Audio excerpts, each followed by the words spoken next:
Nós estamos estudando a terceira epístola de João, né? Então a gente está falando aqui de João, de Gaio, de Demétrio, de Diótrefes. Diótrefes.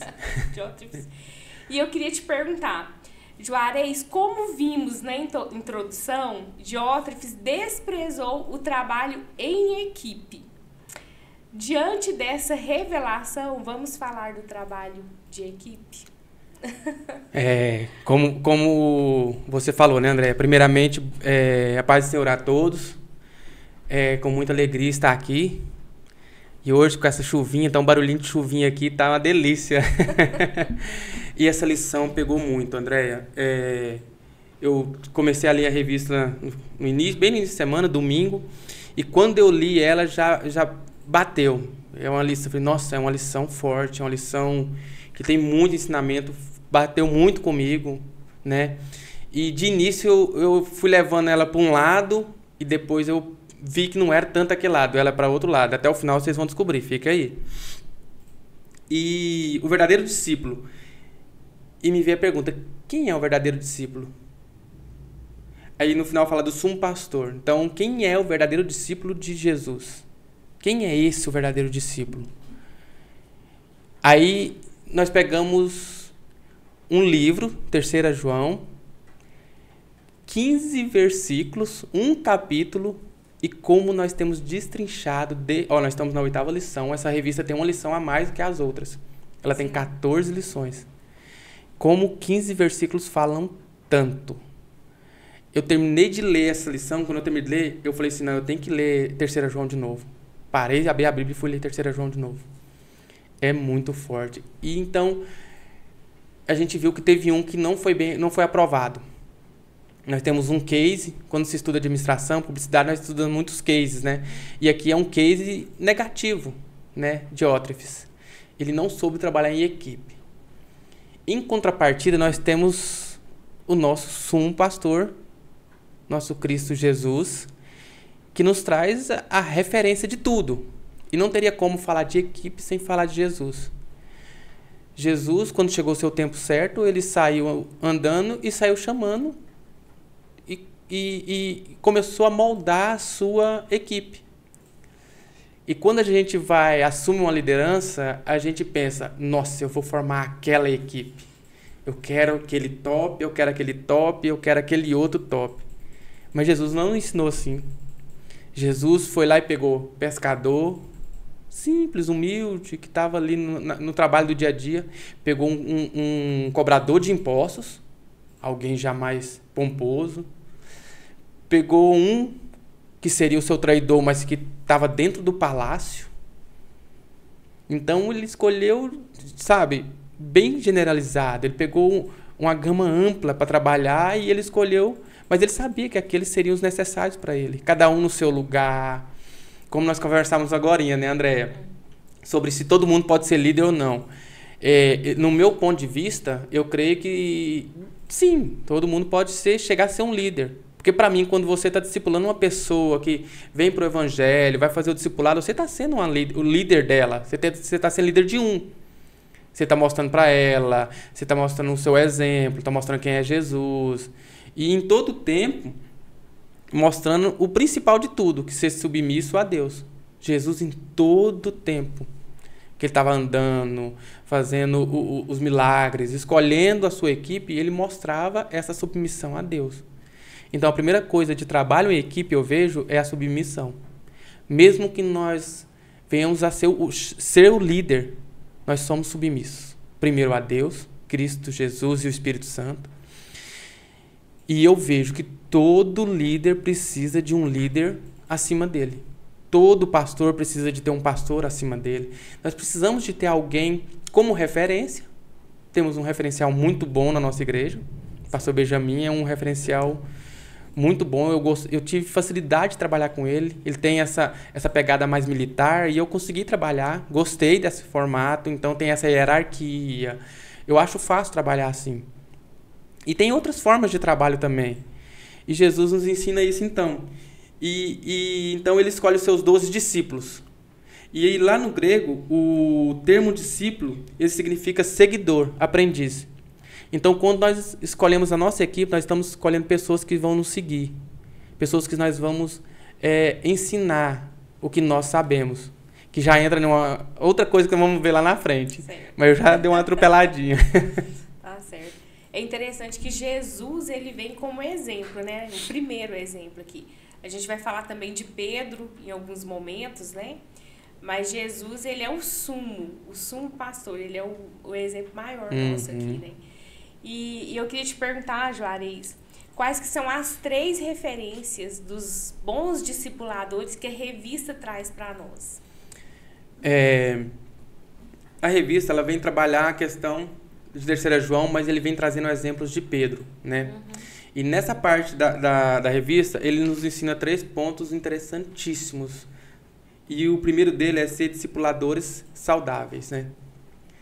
E como nós precisamos, né, de ser saudáveis para os nossos discipulados e trazer esses discipuladores saudáveis, né? Trazer pessoas que também venham trabalhar num ambiente saudável, de forma saudável, entendendo como trabalhar.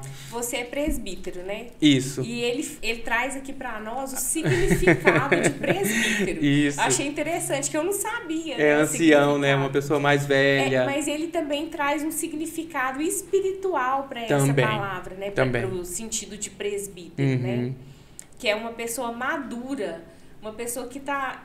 Na realidade, esse discipulador que vai gerar discípulos, ele tem que estar maduro espiritualmente, ele tem que estar saudável, bem alimentado. Por isso, quando uma pessoa vai ser ordenada, você pega ali para ler as características de um presbítero, tem lá não ser neófito, não ser novo na fé.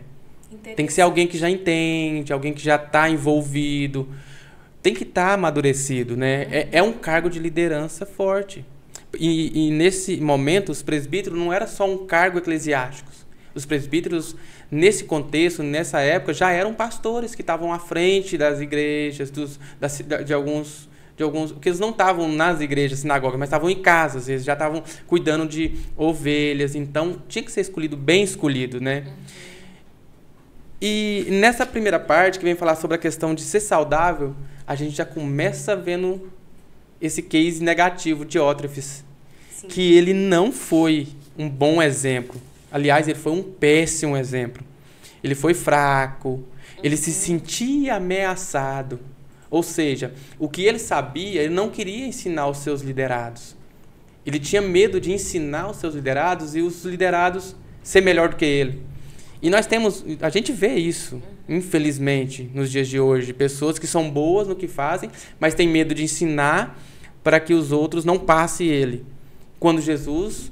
Fica preocupado com o cargo, com cargo. Não com a obra, não só com o cargo, né? Mas com... Como é que fala? Com a sua posição. O status, né? A posição. E Jesus vira para os seus discípulos e vá, expulse demônios, cura, e vocês vão fazer milagres maiores do que eu. Gente, vocês serão maiores do que eu nessa terra, farão coisas muito maiores.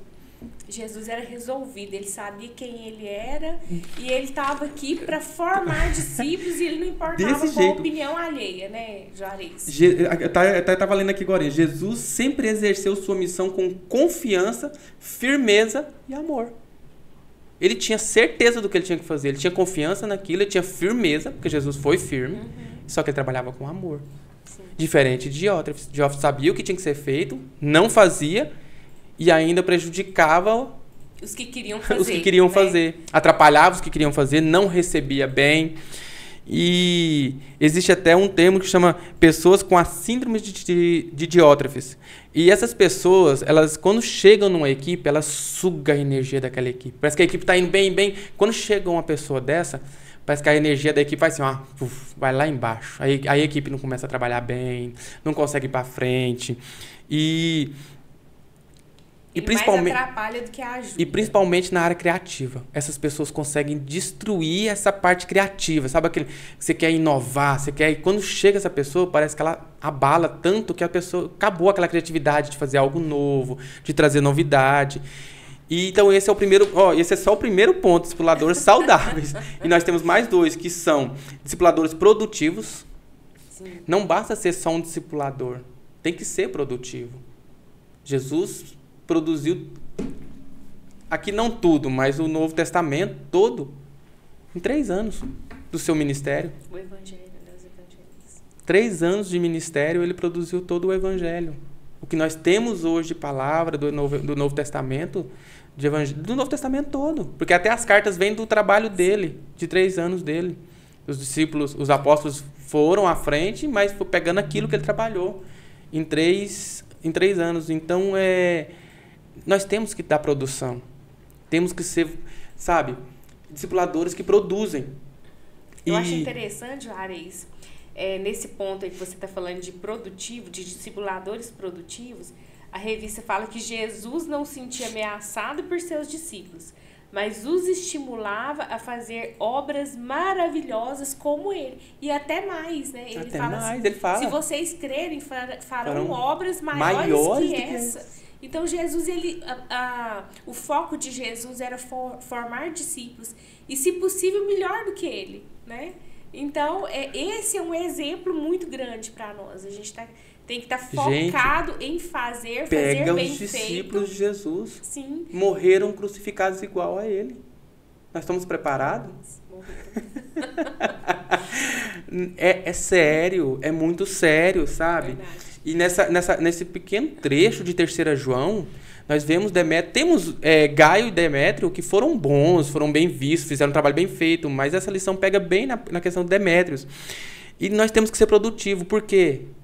Uma árvore que não dá fruto, ela é cortada. Ah, meu irmão, mas Jesus é amor. Gente, tá na Bíblia. Tá na Bíblia. João 15:2. Será cortado. Se não der produção, um galho de árvore, um galho de uma videira, ele não precisa dar só sombra, ele tem que dar fruto. Se ele der só sombra, ele vai ser cortado. Não é só estar ali para estar ali. Todos nós temos um chamado. E temos que cumprir. Deus deixou a nós esse legado. E é grandioso fazer esse legado. Eu acho maravilhoso ter a honra e a permissão de Deus para poder fazer esse legado. E finalizando a sua pergunta, precisamos de discipuladores confiáveis. Jesus escolheu 12. Só um que o traiu. Então ele escolheu bem escolhido. E um que traiu foi necessário, porque ele tinha que fazer isso. Então nós temos que saber escolher os nossos liderados. Saber escolher quem vai trabalhar com a gente. Quem não é confiável, um dia será exposto. E todos conhecerão a sua má índole. Eu achei isso muito forte. Quem não é confiável, um dia será exposto. E todos conhecerão a sua má índole. Lá em Lucas, eu até marquei. Lucas 8:17, diz assim: não há nada oculto que não venha a ser manifesto, nem escondido que não venha a ser conhecido e revelado. Não foi o autor que escreveu isso aqui, não. Foi Jesus, está na Bíblia. Então é muito sério. A nossa responsabilidade é muito grande, né, Juarez? E eu acho interessante que ele fala aqui que é melhor o fim das coisas do que o começo. É necessário a gente começar bem, mas que a gente termine bem, né? Eu marquei essa parte. Muitos se empolgam e começam a tarefa, mas logo a abandonam no meio do caminho. Esses não são confiáveis. Melhor é o fim do que o começo delas.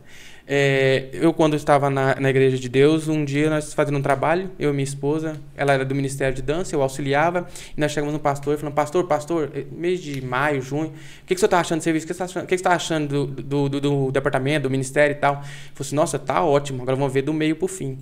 Porque chegar até o meio é fácil. Sim. Agora ir até o fim do ano é outra coisa. Perseverança, né? Tem que ser perseverante. Porque o início você tá empolgado, você tá ânimo, e quando as coisas vai pesando, aí que você vai ver quem é o líder. Se ele tá preparado. Juarez, Pedro, ele foi chamado por Jesus para uma tarefa muito especial. Fale sobre essa tarefa. Que tarefa. Que tarefa. E ele foi chamado pelo próprio Cristo, né? E essa tarefa também é para nós. Essa tarefa também cabe a nós. Pedro foi chamado para uma coisa muito específica. Foi chamado para apacentar a igreja. Apacentar as ovelhas de Cristo. Ele foi chamado para apacentar. Apacentar, ele é um termo grego. É uma expressão muito usada para indicar cuidado, provisão, conduzir, guardar. Por isso que a gente, quando lembra de pastor, um pastoreio, está cuidando de ovelhas, a gente lembra muito dessa palavra, né? De apacentar. Porque é cuidar. O Marlon sabe bem disso, né? Então, ele trabalha não com ovelhas, mas com boi, mas ele sabe que ele tem que apacentar aquela boiada, trocar de pasto, ver se está tudo certo, não tem nenhuma machucada. Então, é isso. Nós temos que estar dentro da igreja apacentando a igreja. Se nós fomos chamados para líder, estamos ali. Tem muita gente que almeja ser líder porque eu vou ter status e tudo, mas não sabe o que almejam. Muitos não sabem o que estão almejando. Porque não é só status. É você cuidar de vidas. É apacentar, é cuidar, é guardar, é conversar, é cuidar das feridas. Não é abrir as feridas, é cuidar das feridas. É proteger. Você tem que proteger os seus liderados, porque eles vão ser atacados. Então, cuidar de um departamento, cuidar de uma liderança é algo muito sério. E prazeroso. Não é ruim. Você fazendo da forma certa, fazendo como nós estamos aprendendo. Nós aprendemos com essa lição e estamos aprendendo hoje, né? Sim. Juarez, apacentar também é uma demonstração de amor a Deus, né? Porque Jesus, quando ele chama Pedro, ele fala assim: Pedro, tu me amas? Então, apacenta 3 vezes. Né? E é muito interessante isso, quando nós cumprimos essa responsabilidade de apacentar, né, de cuidar de pessoas, de amar.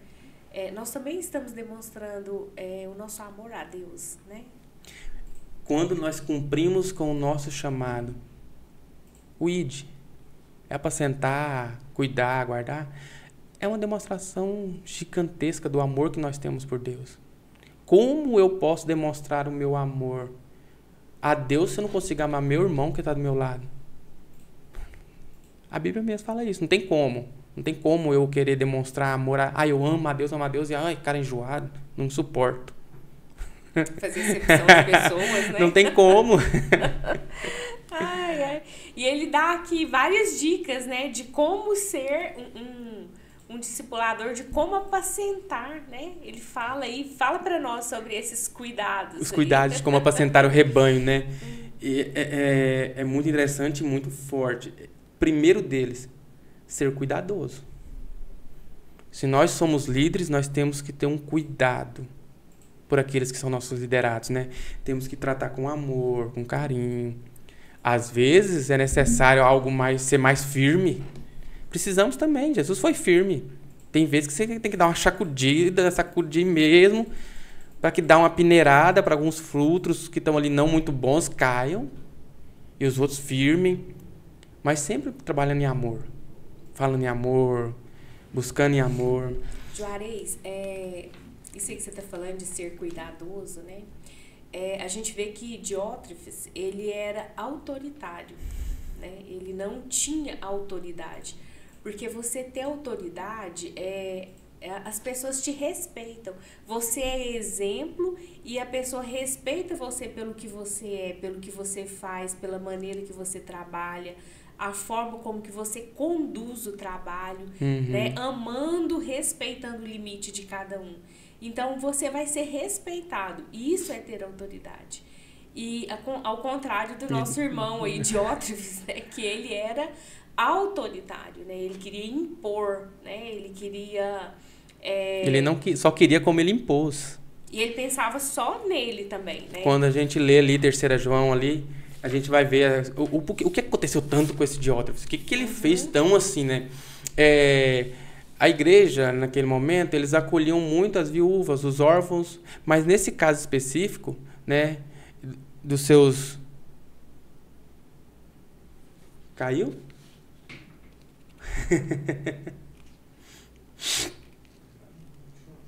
E então nós vemos nesse caso do Diótrefes, do Gaio e do Demétrio, que Gaio e Demétrio eles acolhiam aqueles que estavam, como eu posso falar, que estavam de passagem, os andarilhos, pessoas que não eram cristãos, que não eram judeus, eles acolhiam. E Diótrefes não aceitava isso. Ele não aceitava de forma nenhuma.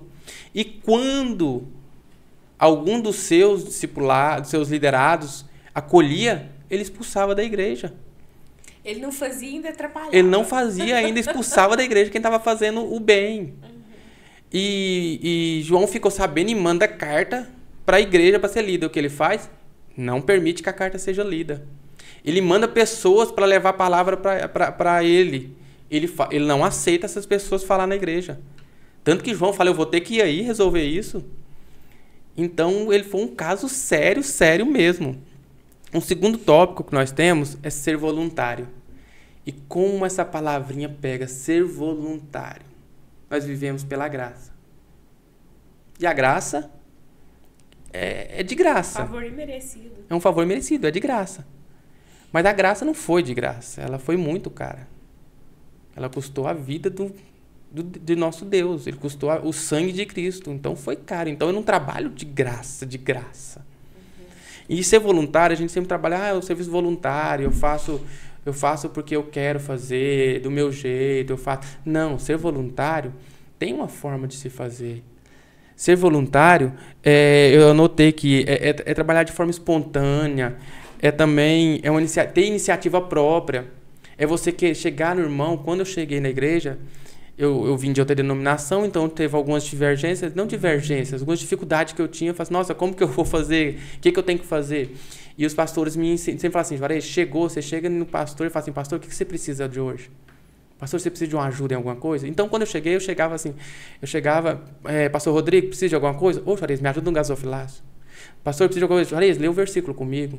Então, até eu aprendi isso. Então, eu já fico observando. Precisa de alguma coisa? Eu chego e pergunto, precisa de alguma coisa? E a gente precisa ser voluntário. A gente precisa chegar e ver a necessidade e não esperar. A gente ter essa iniciativa de fazer, buscar fazer e fazer o melhor. Fazer bem feito. Fazer de uma forma que... atenda a necessidade, para Jesus. Né? Nós estamos fazendo para Jesus. Sim. Então, nós temos que ter essa voluntariedade. E... o cristianismo é isso, ela é doação. Não tem como falar que eu sou cristão se eu não sou doador, se eu não sou servo, se eu não me entrego para aquilo, entrego para Cristo. É trabalhar na obra, é servir meus irmãos, é atender os necessitados. Isso é ser cristão, não tem como fugir disso. Eu quero ser líder porque eu não vou servir mais, eu vou ser servido. Não é assim. Nós fomos chamados para servir, não tem como. Todos foram chamados para servir. Um pastor serve muito, muito. Um pastor com a igreja de 1000 membros, ele está servindo a 1000 pessoas. Ele é servo naquele lugar. Ele está ali para parar, para ouvir, para atender, para ajudar. Se o pastor me deu um cargo, eu estou ali para atender. Eu tenho que ser servo. E temos que ter bom ânimo. É o terceiro ponto, né? Para apacentar. Tem que trabalhar com bom ânimo. Nosso Deus, né? Como é triste você chegar num líder e falar assim, tá, vamos fazer, né? Nós temos que carregar umas cadeiras. Não, sério, tem que carregar essas cadeiras? Não, vamos carregar, é bom. Aí tem um cabra ali que é bom para carregar a cadeira, né, Diante? E nós temos que ter esse bom ânimo. E Jesus nos dá esse ânimo, é só nele, só nele. Paulo mostra por muitas vezes, mesmo preso, correndo risco de morte, que ele tinha ânimo. E ele, naquele momento preso, passando por dificuldade, ele trazia bom ânimo para os outros. Os outros olhavam nele, era uma referência. Nossa, é um líder referência que tem bom ânimo.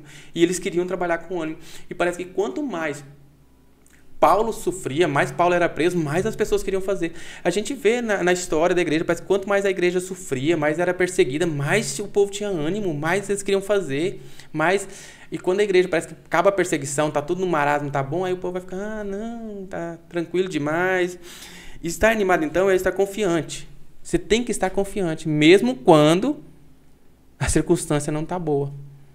Então, esses são os 3 tópicos para a gente apacentar o rebanho. É ser cuidadoso, ser voluntário e ter bom ânimo. E como ser um servo exemplar?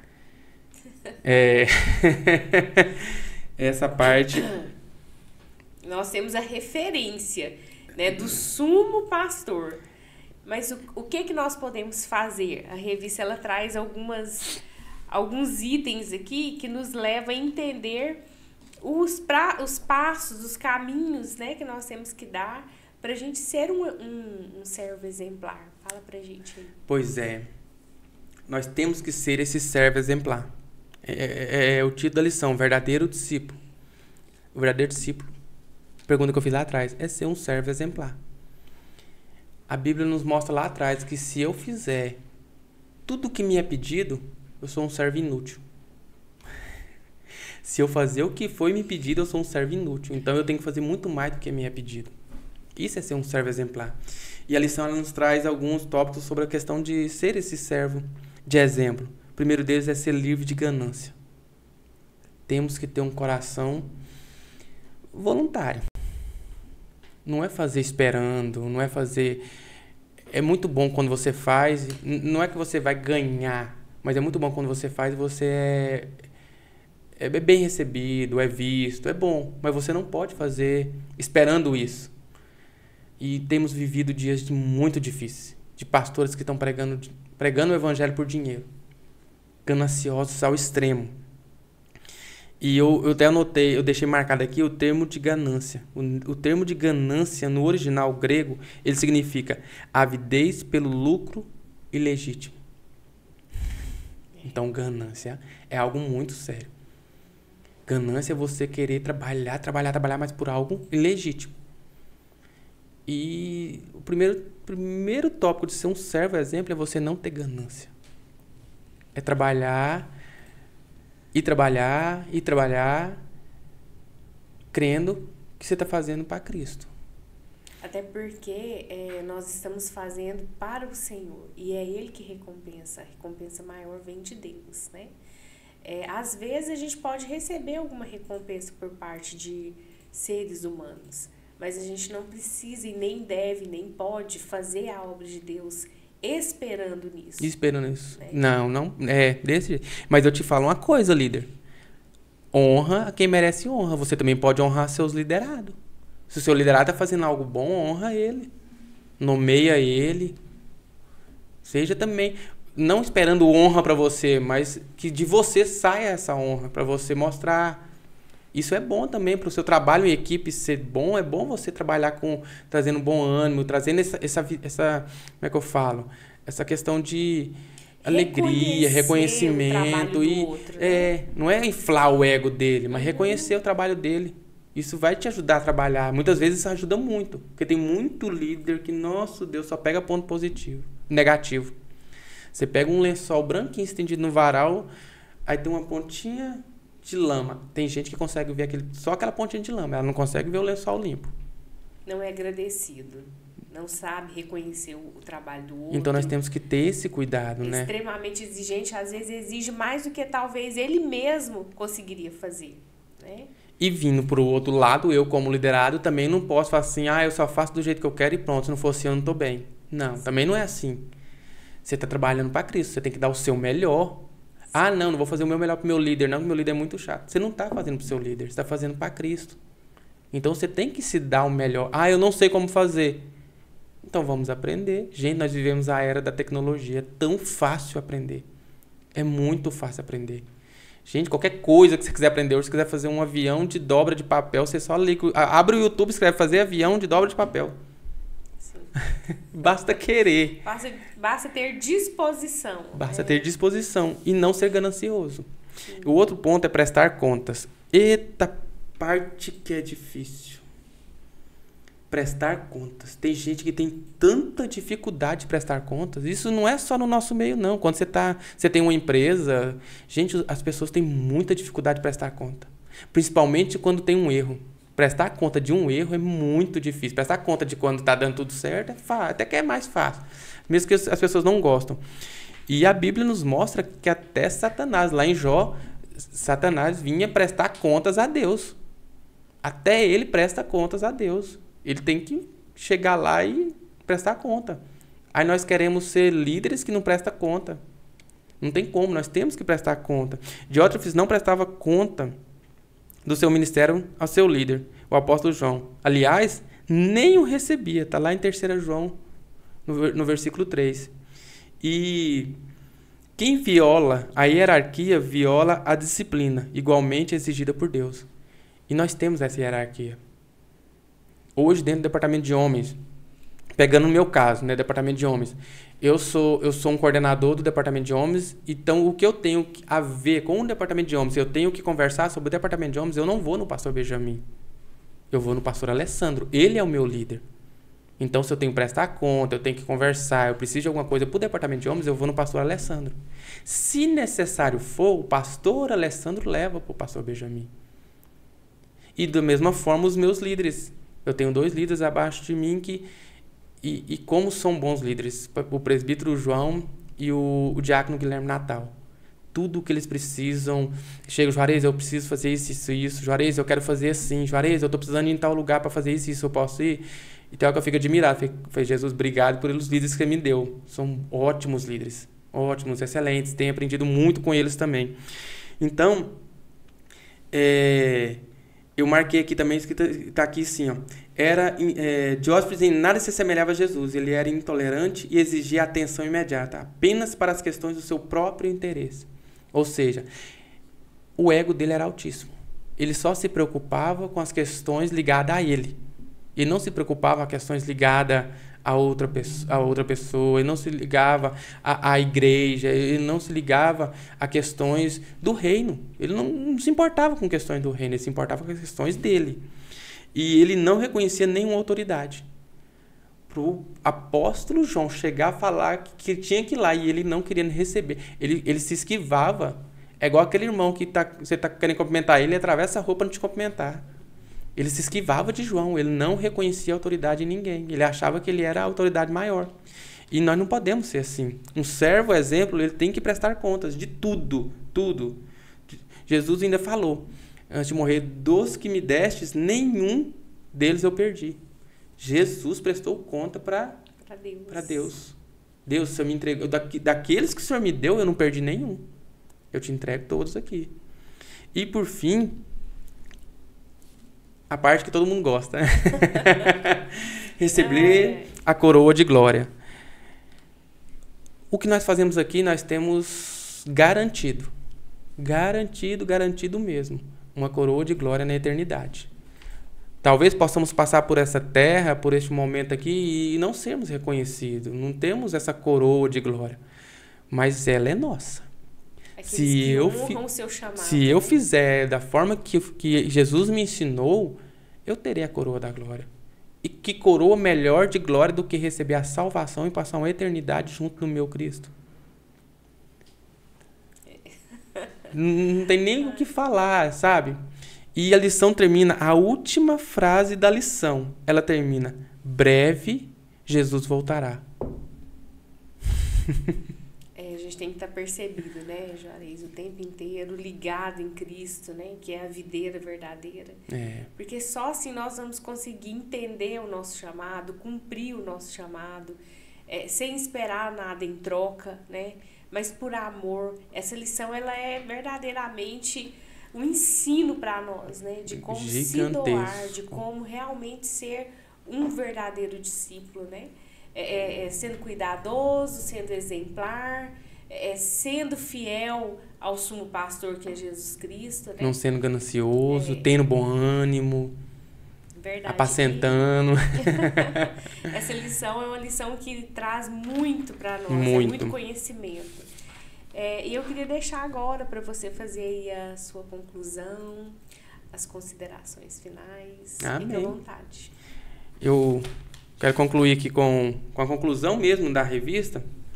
Ela diz assim: precisamos ser servos fiéis e prudentes no exercício do ministério, tendo cuidado para não agirmos com ganância e como dominadores dos demais irmãos. Pois o Senhor da igreja não está indiferente em relação às ações e motivações para com o seu rebanho. E por fim, meu irmão, eu quero deixar uma pergunta, eu até escrevi ela aqui. Você sabe qual é a sua missão no reino de Deus? Pare e pense, reflita, busque, ore. Qual é a minha missão no reino de Deus? Nós temos uma missão geral. A nossa missão geral é o ID. Mas eu tenho um chamado específico. Deus tem um chamado para todos nós. Pode ser a recepção, pode ser servir ali no Bethesda, pode ser ali no computador, um dia de chuva, mexendo no computador, né, Diante? Pode ser a irmã Andréia, que está aqui do lado, me ajudando, auxiliando nessa aula, que sem ela eu não conseguiria dar essa aula sozinha também. Pessoas que estão por trás dessa revista. Nós temos um chamado. Então, o primordial é: qual é a minha missão no reino de Deus? O que eu preciso ser feito? Qual é o meu chamado? Isso vai te ajudar demais, irmãos. Ó, que se você descobrir o seu chamado, ser um verdadeiro discípulo, é simples, é fácil. Tá aí, então, né? O nosso Jesus como o maior exemplo, né, para todos nós. E essa lição, ela trouxe, assim, muitos ensinamentos para nós hoje. Coisas que eu não sabia, eu aprendi hoje com essa lição. E coisas que a gente já sabia, que às vezes a gente esquece, né? Que a gente, com o passar do tempo, você envolve com a obra e às vezes você começa a deixar coisas passarem, né? E você não entende, você olha e fala assim: será que eu estou fazendo da maneira correta, como deveria fazer? Essas lições são simples, mas é bom a gente sempre estar pegando de novo, né? Eu estou agradando a Deus? Ou eu estou fazendo para satisfazer o meu ego? Né? Como que eu estou lidando com as pessoas que estão à minha volta? Né? Isso tudo é muito, muito importante. E eu queria agradecer a todos vocês que nos acompanharam. Muito obrigada. Se você gostou dessa lição, compartilhe, deixa o seu like e nos ajude a espalhar conhecimento, né, levar conhecimento para outras pessoas. Muito boa noite, muito obrigada.